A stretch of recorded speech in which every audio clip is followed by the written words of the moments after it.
এক সময়ের কথা, একটি রাজা দরবারে একজন খুব চতুর মন্ত্রী ছিলেন। এই মন্ত্রীর কাছে প্রতিটি সমস্যার সমাধান ছিল এবং রাজা কোনো বড় সিদ্ধান্ত নেওয়ার আগে তার পরামর্শ ছাড়া কিছু করতেন না। এই কারণে দরবারের অন্যরা মন্ত্রীর প্রতি ঈর্ষা অনুভব করত। একদিন রাজা মন্ত্রীর সঙ্গে বললেন, তুমি খুব বুদ্ধিমান, কিন্তু তোমার ছেলে খুব বোকা এবং কোনো বোঝাপড়া নেই। মন্ত্রী এটা পছন্দ করেননি এবং প্রশ্ন করলেন, মহামান্য, আপনি এমন কেন বলছেন? কেন আপনি মনে করছেন আমার ছেলে বোকা? রাজা বললেন, প্রতিদিন সকালে যখন আমি জনগণের সাথে দেখা করতে যাই, তোমার ছেলে সেখানে থাকে। আমি তাকে প্রতিদিন জিজ্ঞেস করি, সোনার চেয়ে কি বেশি মূল্যবান, সোনা না রূপা?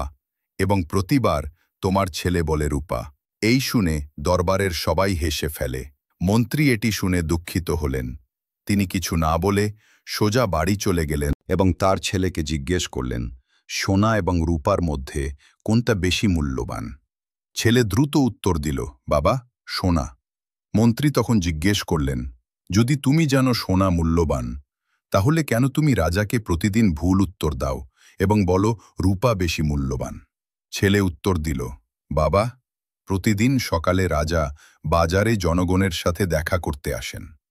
প্রতিদিন তিনি আমার সামনে দুটি কয়েন রাখেন, একটি রূপা এবং একটি সোনা, এবং বলেন, মজবুত কয়েনটি নিও। আমি রূপা কয়েনটি নিই। রাজা হেসে চলে যান। মন্ত্রী তখন জিজ্ঞেস করলেন, তাহলে তুমি কেন প্রতিদিন রূপা নাও? ছেলে বাবাকে তার ঘরে নিয়ে গেল এবং একটি বাক্স খুলল। বাক্সটি রূপা কয়েন দিয়ে ভরা ছিল।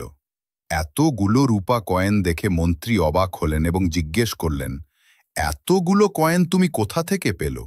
ছেলে বলল, বাবা, এগুলো সেই কয়েন যা রাজা আমাকে দেয়।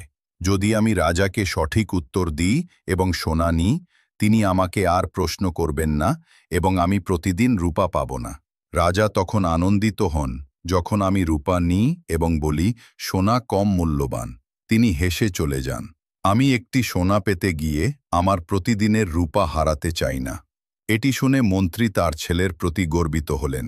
তিনি বুঝলেন, যদিও সবাই তার ছেলেকে বোকা বলে, তার ছেলের বুদ্ধিমত্তা এমন কিছু যা কেবল একজন বুদ্ধিমান মানুষই বুঝতে পারে। এখন থেকে যখন কেউ তার ছেলেকে বোকা বলতো, মন্ত্রী শুধু হাসতেন এবং চলে যেতেন। বন্ধুরা, আপনি হয়তো লক্ষ্য করেছেন, কিছু মানুষ সামান্য কাজ করে এবং বড় রূপ দেখায়, আবার অন্যরা বড় কাজ করে কিন্তু দেখায় না। যদি আপনি জানেন আপনার কাজ সঠিক, তাহলে মানুষ আপনাকে বোকা বা পাগল বললেও কোনো সমস্যা নেই।